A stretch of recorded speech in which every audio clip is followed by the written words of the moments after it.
The Honorable Chief Justice and Associate Justices of the Supreme Court of North Carolina. Oh yes, oh yes, oh yes. The Supreme Court of North Carolina has resumed sitting for the dispatch of business. God save the state and this honorable court. Good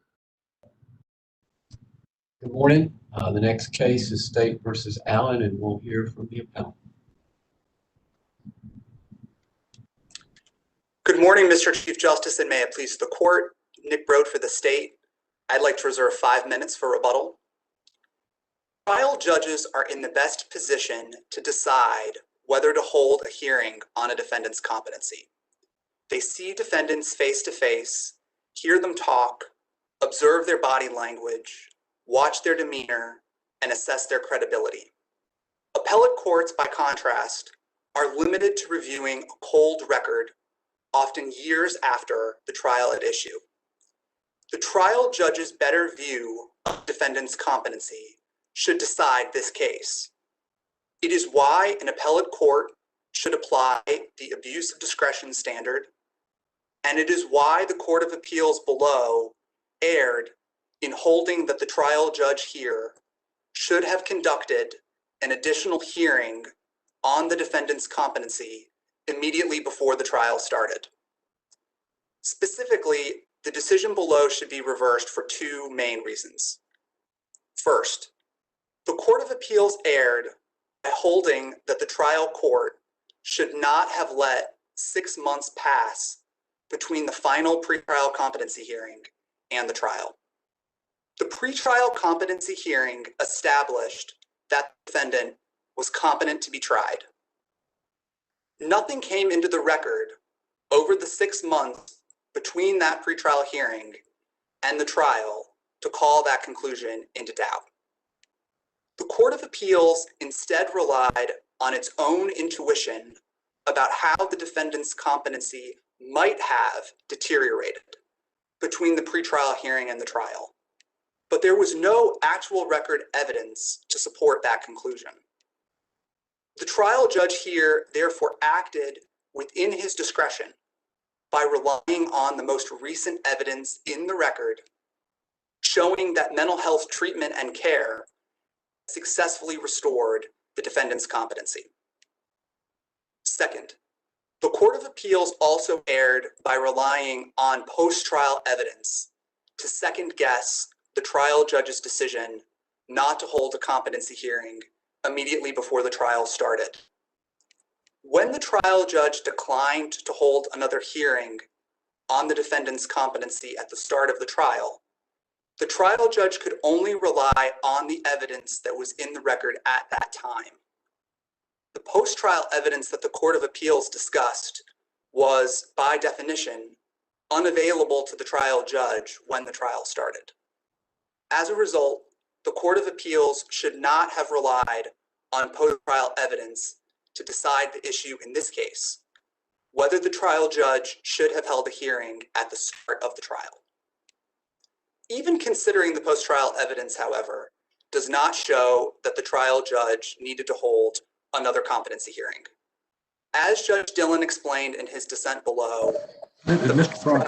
Broad, let me interrupt you just a second to make sure I'm following you. To the extent, let's assume that the post-trial information was heard during the plea colloquy involving the habitual felon sentencing proceeding. Suppose that had been sufficient to permit or require an evaluation. That's still the stage of the trial, isn't it? Your Honor, I think the question in this case is whether the trial judge should have held a hearing immediately before the trial started. I don't understand Mr. Allen to have ever challenged his plea to the habitual felon count in this case. I don't understand Mr. Allen to have argued that the trial judge should have held a hearing on his competency before the plea took place. I understand Mr. Allen's argument to be that the trial court should have held a hearing immediately before the trial started. And immediately before the trial started, of course, the trial court did not have available to it evidence about what happened at a post-trial plea. So I think there's just a fundamental timing problem by relying on the post-trial evidence in this case.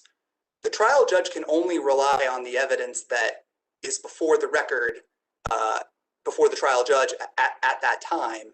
And when the trial judge called this case to trial, he did not have the benefit of the evidence that arose at the plea colloquy or at sentencing. Hypothetically, if what happened at the plea colloquy revealed a problem, the trial court would have been obligated to have stopped the plea colloquy and made sure that the defendant was competent before proceeding, right? Yes, Your Honor, that's right. And if that were the case, I think Mr. Allen would have needed to have raised that argument on appeal. I think Mr. Allen would have needed to have argued on appeal that he should have been entitled to a competency hearing before the plea colloquy or before the sentencing took place. But as I understand it, the only argument that's ever been at issue in this appeal is whether the trial judge needed to hold a hearing before the trial started. And as I said, I don't think it's fair to the trial judge to kind of hold the trial judge to be aware of evidence that didn't even exist at the time. I think the trial judge can only know what was in the record before the trial started, which is the core error in this case.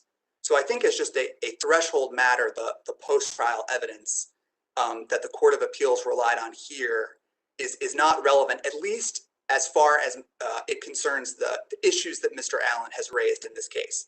If Mr. Allen had wanted to challenge his competency during the plea or during the sentencing, I think he could have done that on appeal, but I don't understand that to have been his main argument.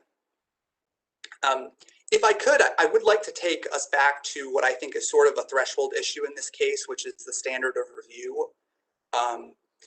The state argues that the appropriate standard in this context is abuse of discretion, that an appellate court should review a trial judge's decision not to hold another competency hearing for an abuse of discretion. We think that that is the appropriate standard in this context because trial judges are in a better position than an appellate court to make on-the-ground decisions about a defendant's competency. A trial judge has the benefit of in-person, real-time observations of a defendant that really can't be relayed to an appellate court on a cold record. A trial judge is sort of in the room where it happens. The trial judge can see these issues and deal with them in real time rather than having an appellate court try to figure out whether a defendant was competent years after the trial took place. And I think this case is a good example of that. The trial here took place more than 3 years ago now. None of us were in the room when this trial unfolded. None of us could hear the defendant or see the defendant or observe his demeanor. The trial judge had the benefit of all of those sort of in-person observations, and I think was in a better position than an appellate court years after the fact to decide whether a hearing needed to be held. I think for this reason, you see virtually every federal appellate court to have addressed this issue to hold that abuse of discretion is the proper standard in this context. And we've collected a selection of those kinds of cases at footnote 2 of our reply brief. I would commend those cases to the court. I think they're persuasive authority. I think they're authority that the court should adopt and follow here. I think more broadly, an abuse of discretion standard could help the law in this area work better. Abuse of discretion review is not a blank check. It is not license for trial judges to do whatever they want. It's just a more modest form of appellate review, a more limited form of appellate review that recognizes that a trial judge really is in the best position to make these decisions in the first instance. I think abuse of discretion review might also help incentivize lawyers to raise these issues at trial, where they're better sort of addressed than years later on appeal. I think by holding that abuse of discretion review is the standard in this context, you sort of tell trial lawyers that the trial judge is sort of the primary point of contact for competency-related issues. And I think that would really help sort these issues out in real time rather than trying to figure out whether a defendant was competent years after the fact. I mean, one of the things about abuse of discretion standards that's always troubled me is that, I mean, our version of abuse of discretion is essentially would anybody in their right mind have done what done, whereas in the federal courts it tends to be more a sufficiency of the evidence kind of inquiry than, which is a little more searching at least than our definition of the standard would tend to suggest. Assuming that I'm not just wrong in drawing that distinction, and feel free to tell me if I am, which version of abuse of discretion are you suggesting that we use? Because the fact that a federal court says something is abuse of discretion may mean something different than what our abuse of discretion is. Your Honor, there is a difference in the language that various appellate courts use to describe what abuse of discretion means. I think the important thing from our perspective is just the substance of the rule. And the substance of the rule that we're asking for is if reasonable people could look at a record and disagree about whether there is substantial evidence that a defendant might have been incompetent, then you should defer in that situation to the trial judge. If reasonable minds could look at a record and sort of no one could ignore the evidence that's in the record, no one could ignore that evidence without holding a hearing, in that kind of a situation, you would apply abuse of discretion review.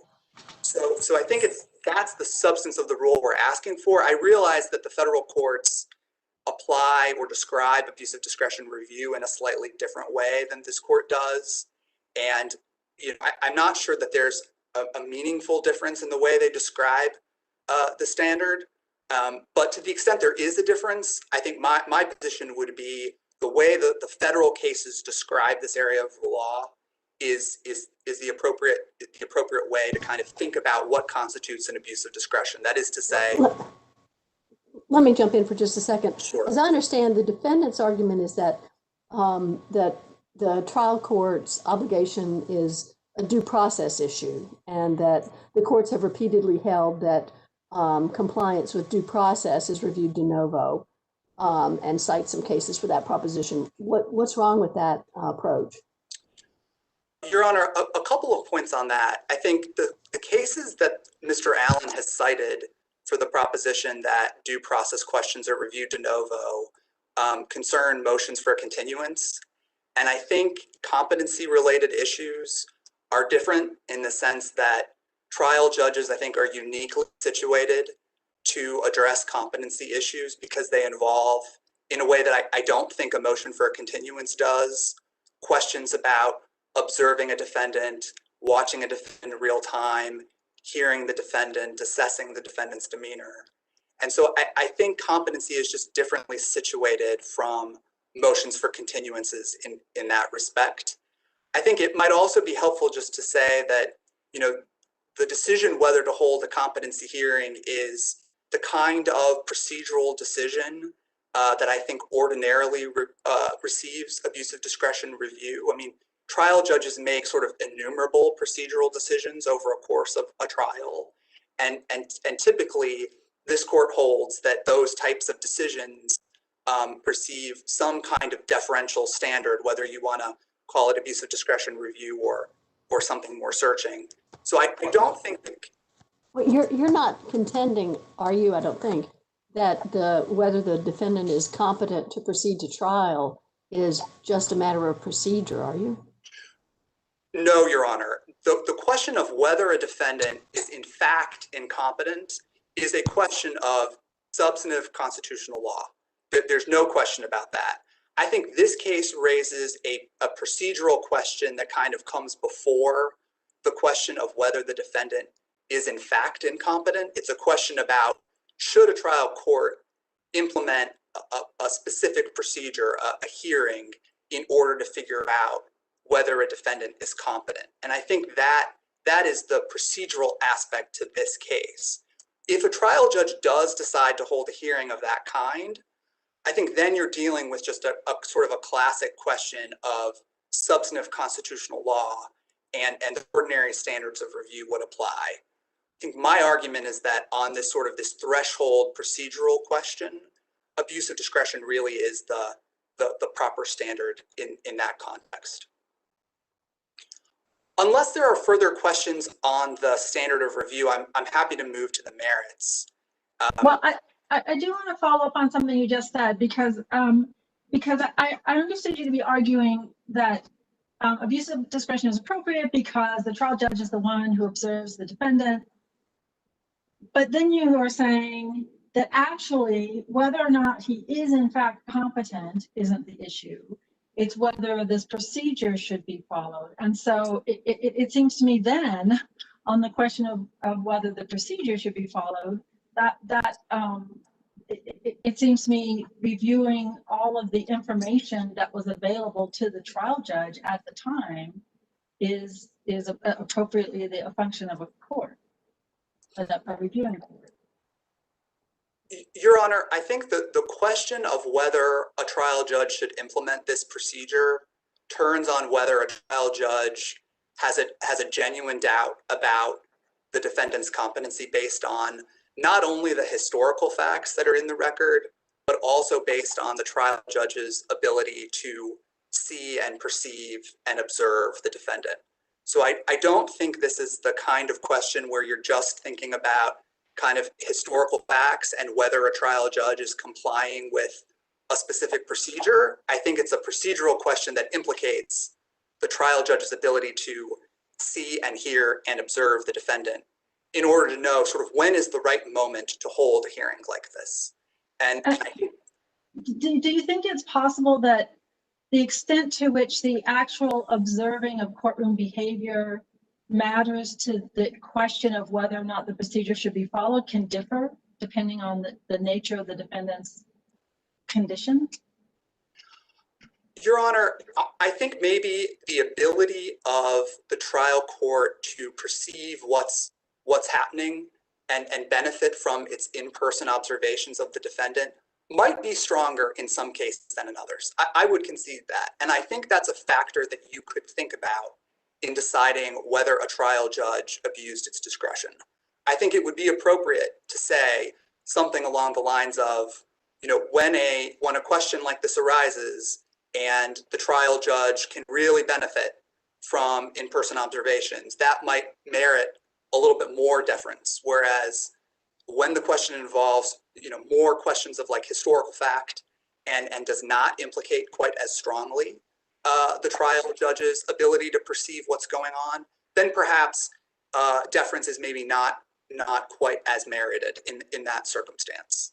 I think that's the benefit of abuse of discretion review. I think it does give you a little bit of leeway to tailor the standard to what was going on in the specific case, because these are very fact-intensive cases, as the court was aware, and very much depend on sort of the specifics of the record in each case.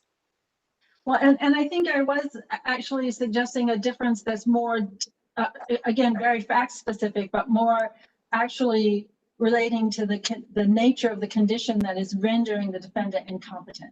So in other words, someone who is schizophrenic and psychotic might exhibit behavior, incompetent for those reasons, might exhibit behavior different than someone who is incompetent because of mental retardation and intellectual issues. Your Honor, I agree with that. I agree that different conditions will present differently in court, and perhaps different conditions will sort of more strongly allow a trial judge to sort of assess what's going on and benefit from that in-person observation. I think all of that can be accounted for in the context of abuse of discretion review. And I think that's why you've seen so many federal courts adopt this standard, is because these are very fact-specific determinations, and the way that the analysis plays out, I think, is just going to vary depending on the facts of the case. And abuse of discretion review, I think, gives you that sort of flexibility. If you have a case that's coming to you where you think perhaps the benefit of in-person observation is not as strong, I think it allows you to sort of tailor that and take that into account as part of the analysis. I don't think that is an argument in favor of de novo review. I think it just shows that abuse of discretion review is the proper standard here. I would like to turn to the merits if I could, and I sort of see the merits in this case as splitting into sort of two main issues. I think the first issue is sort of how to think about the pretrial record in this case, and whether the 6-month gap between the pretrial competency hearing and the trial was too long to be consistent with due process.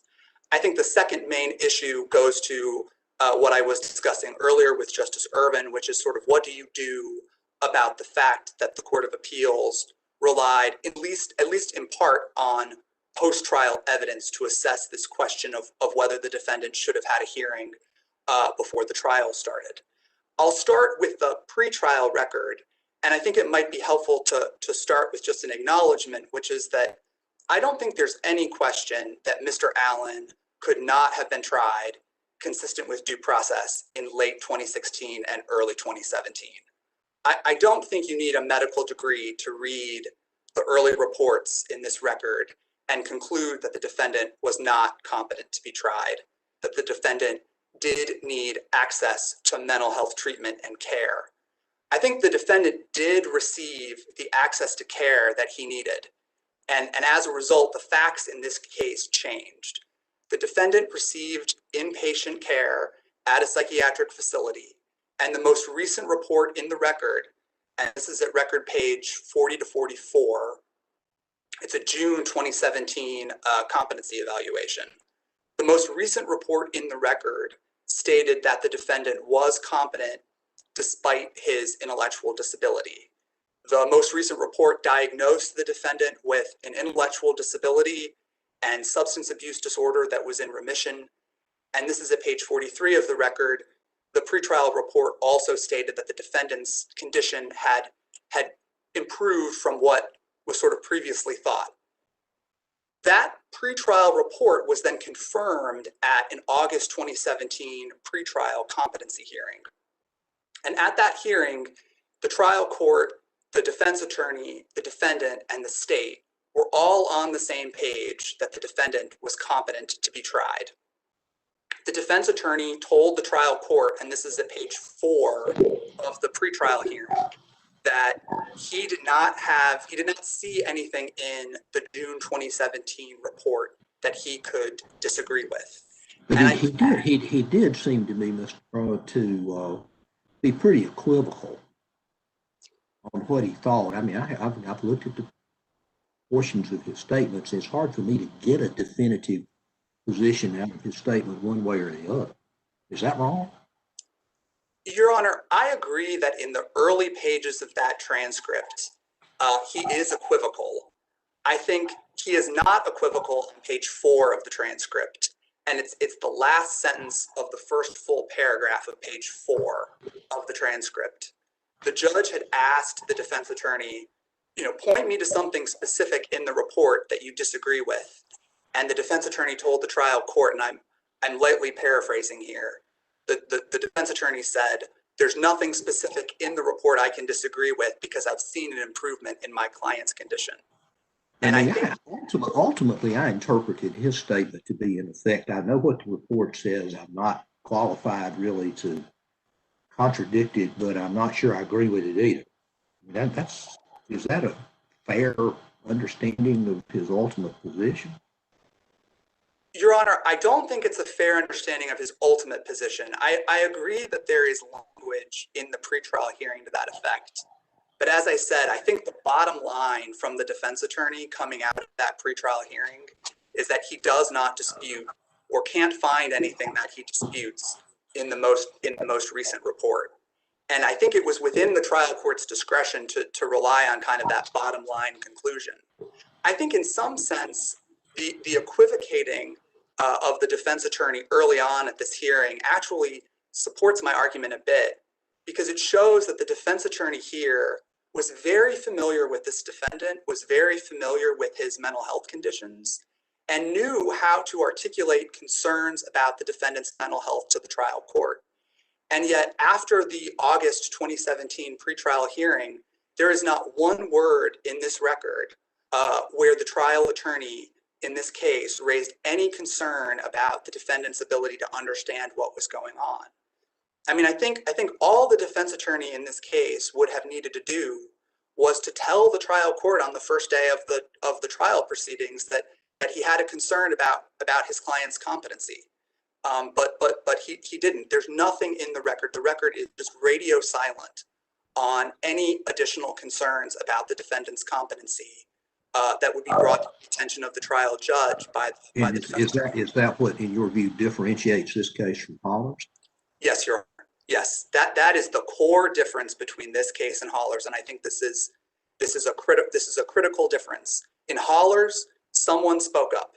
The defense attorney in that case spoke up on the third day of the trial proceedings and told the trial judge that he had a concern. It was a very brief statement. It was based on a brief conversation with his client, but this court held that because the defense attorney had spoken up and alerted the trial court to this problem, the trial judge erred, violated the Constitution by failing to hold a hearing at that time. And I think that's the core difference between this case and Holler's, and why in this case the trial judge did not err by failing to hold a hearing. And if I could, I'd like to reserve my remaining time for rebuttal, please. Thank you, counsel. Thank you. We'll hear from the appellee.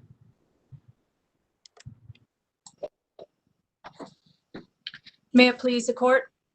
The issue before the court is whether the trial court erred in failing to hold a competency hearing at the start of Mr. Allen's trial. This issue is identical to the issue that was before this court in the recent case of State v. Holler's, and the outcome of this case is controlled by this court's decision in Holler's. The facts of Mr. Allen's case are on all fours with the facts of Mr. Holler's case. Specifically, Mr. Allen has extensive and lifelong mental limitations, mental disabilities, and mental illnesses. Prior to trial, he had been involuntarily committed multiple times and found incompetent to proceed twice. The evaluators agreed that it would be difficult for Mr. Allen to achieve competency, and that if he did achieve it, it would be difficult for him to maintain a state of competence. There was a 6-month gap between the final competency hearing and the start of trial. Defense counsel objected to the final evaluator's determination that Mr. Allen had the capacity to proceed, and Mr. Allen's conduct. Ms. Allen, please excuse me. I'm just trying to make sure I'm with you in your argument. When the objection, are you referring to the same colloquy that I was discussing with your colleague when you say that Mr. Allen's counsel objected to the finding of competence? Yes, Your Honor. Defense counsel. So basically, you know, you are arguing then that the colloquy that I discussed with your colleague shows an objection on the part of your client's trial counsel? Your Honor. Defense counsel stated, quote, "I do not agree that he's necessarily capable," end quote. He said Mr. Allen lacks a coherent thought process, and quotes those in two or three when counsel was speaking to him. The counsel said he. Follow up on it. I'm sorry. Follow up on another one of your points. I'm sorry. I'm sorry, Your Honor. The audio cut out. I'm sorry. I couldn't hear your question. Maybe you should just go on and let me not try to interrupt you then. Why don't you proceed?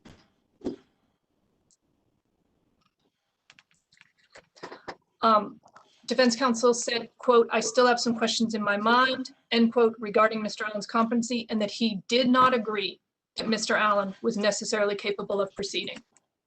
Moreover, Mr. Allen's conduct and demeanor during sentencing and habitual felon phase of his trial indicated that he had lost the capacity to proceed.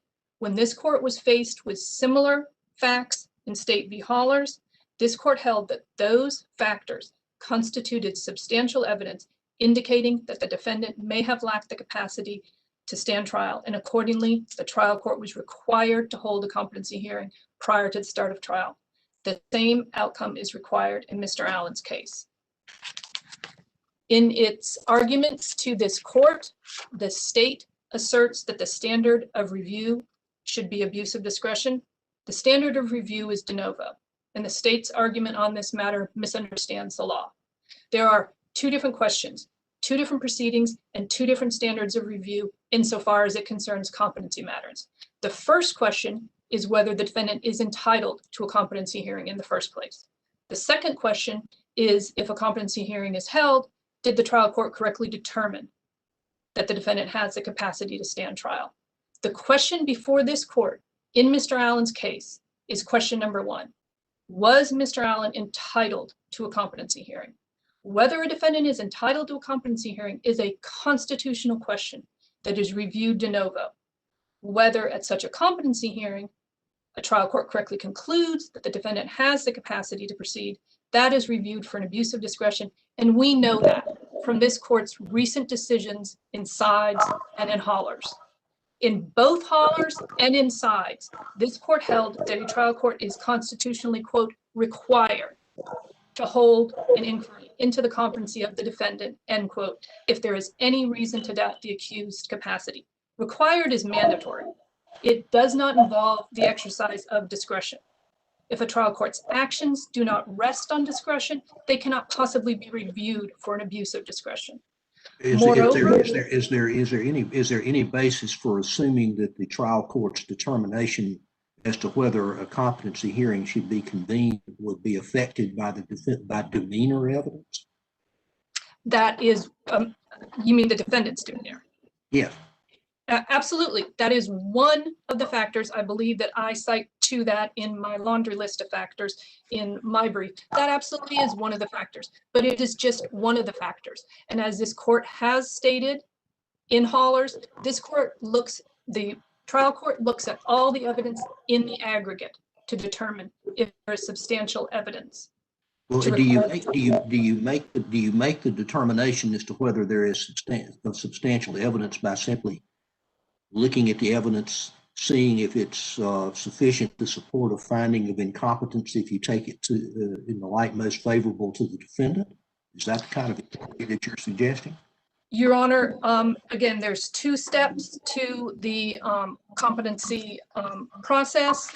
And at stage one, which is the stage we are at in Mr. Allen's case, the trial court determines if there is substantial evidence regarding a defendant's lack of capacity, such the trial court is required to hold a competency hearing.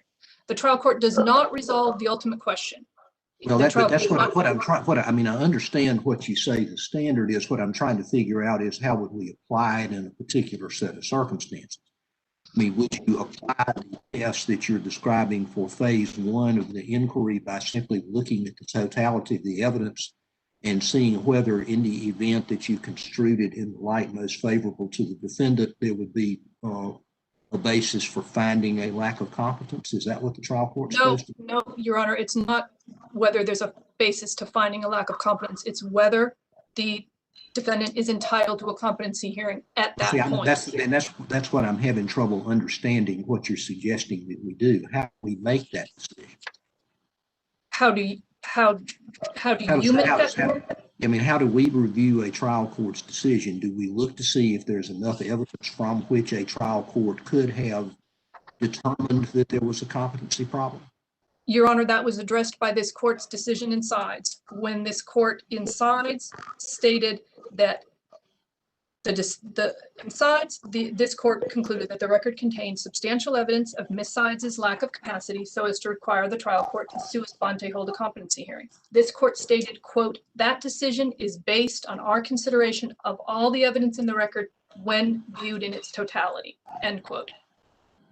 And that, I believe that answers your question, and that also is my final point on the standard of review. When this court reviews all of the evidence on the record in its totality, this court is conducting a de novo review, not an abuse of discretion review.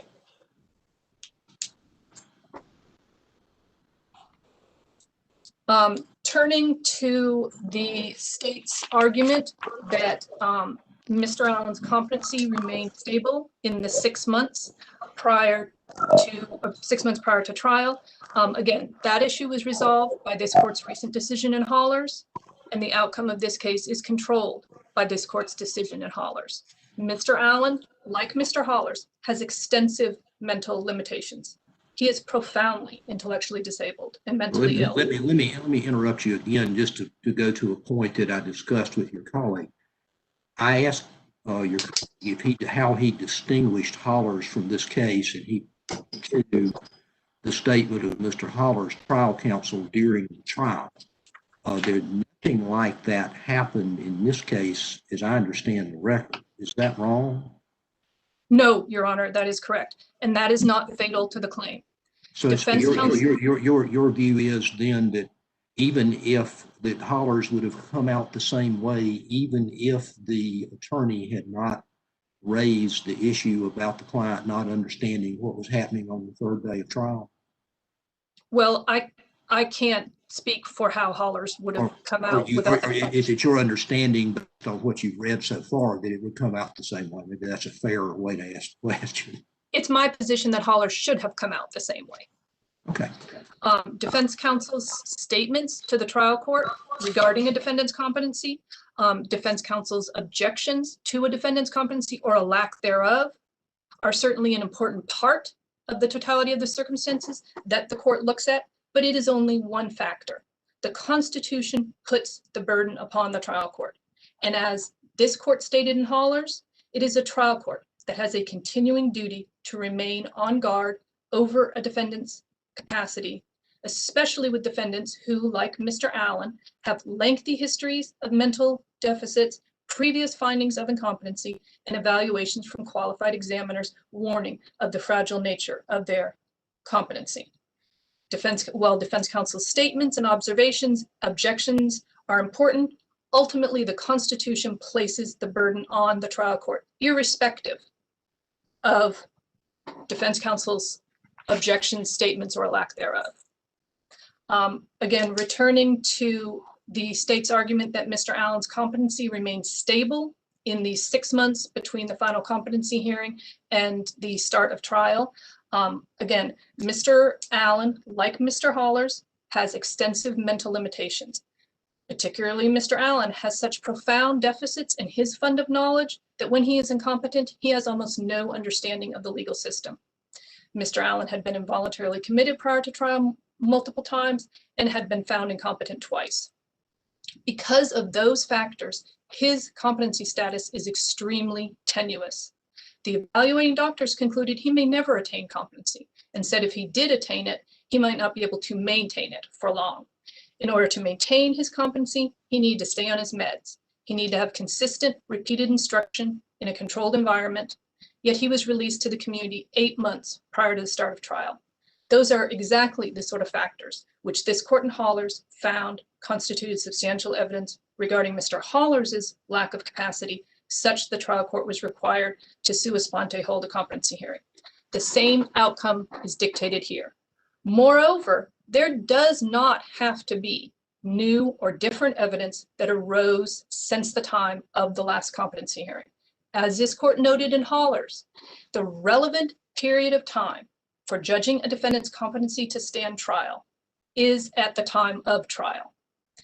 Therefore, if a defendant's competency is tenuous and unreliable because of his unique circumstances and limitations, and if a substantial amount of time has passed between the competency hearing and the trial, those two things are enough to put the trial court on alert to the fact that the defendant may be unable to meet the standards of competency to stand trial.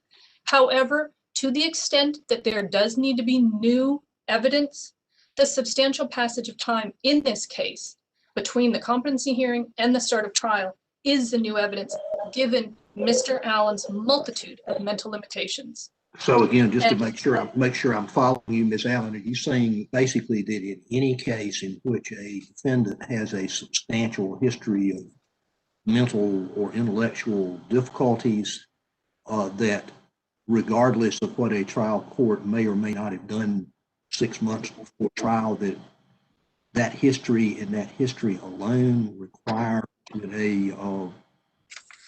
a new competency evaluation be conducted immediately before the trial begins? No, Your Honor, I'm not saying that past mental health treatment or past mental illnesses alone would constitute, with the passage of time, alone would constitute substantial evidence requiring a trial court to hold a competency hearing if that past mental health treatment or past mental illness is unrelated to a defendant's competency. I'm sorry, say that again. Say that last bit again. Yeah. I'll just say the whole thing because I'm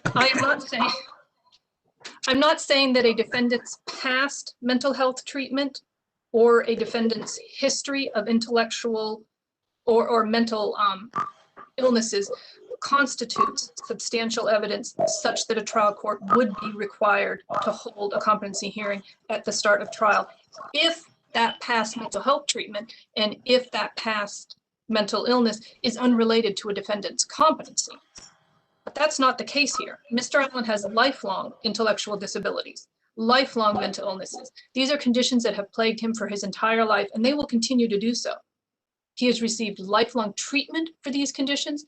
They are unquestionably related to his competency to stand trial. They cannot be dissected out, isolated, and frozen in time as if at some point in time they stop affecting Mr. Allen and who he is. They are part and parcel of who he is, and they will affect him and his competency for the rest of his days. So are you then arguing that a history that includes evidence that certain aspects of the defendant's condition are long-standing in nature is sufficient to require a pretrial competency hearing regardless of whether an earlier hearing has been conducted?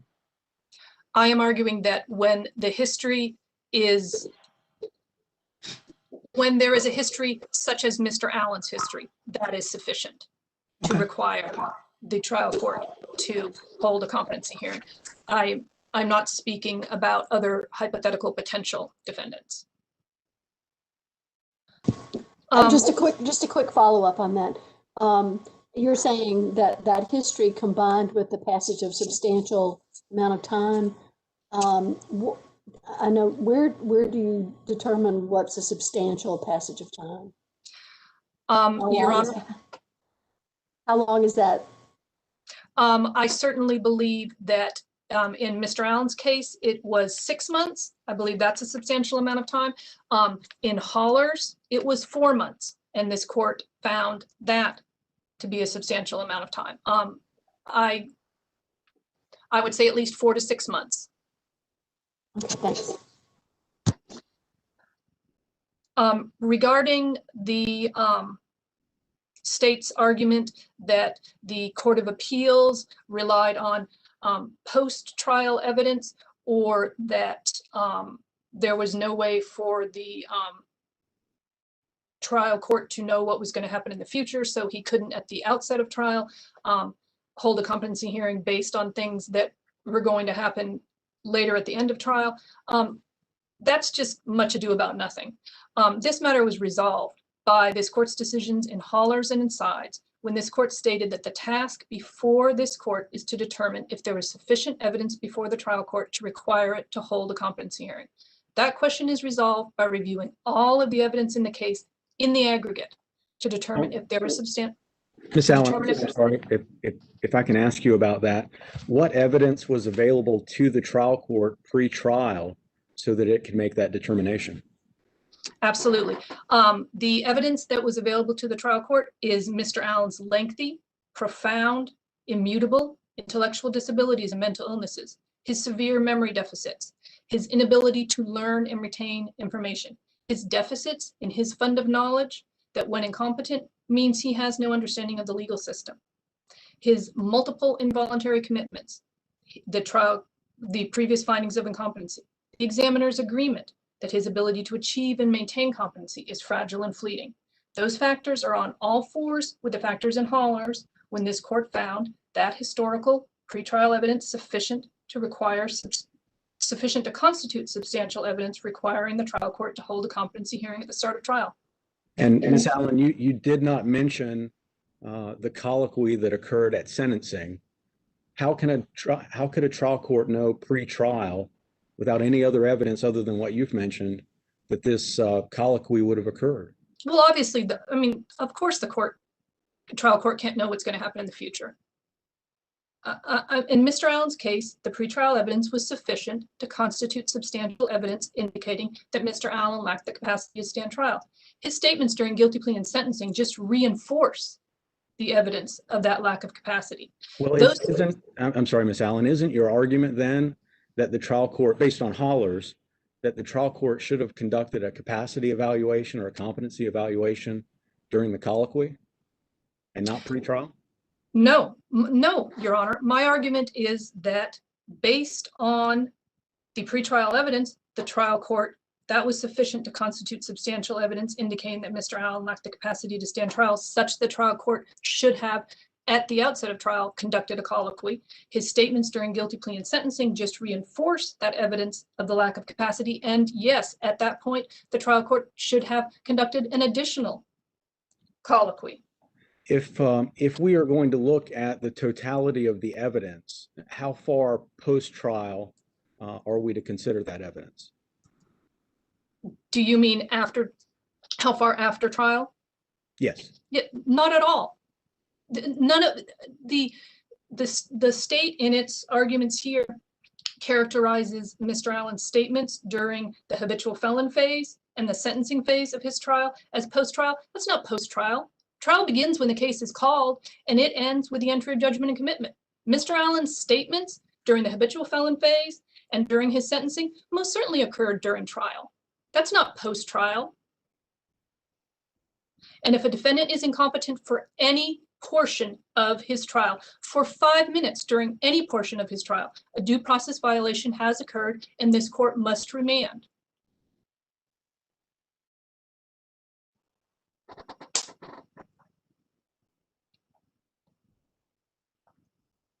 If there are no further questions, then I stand on my briefs.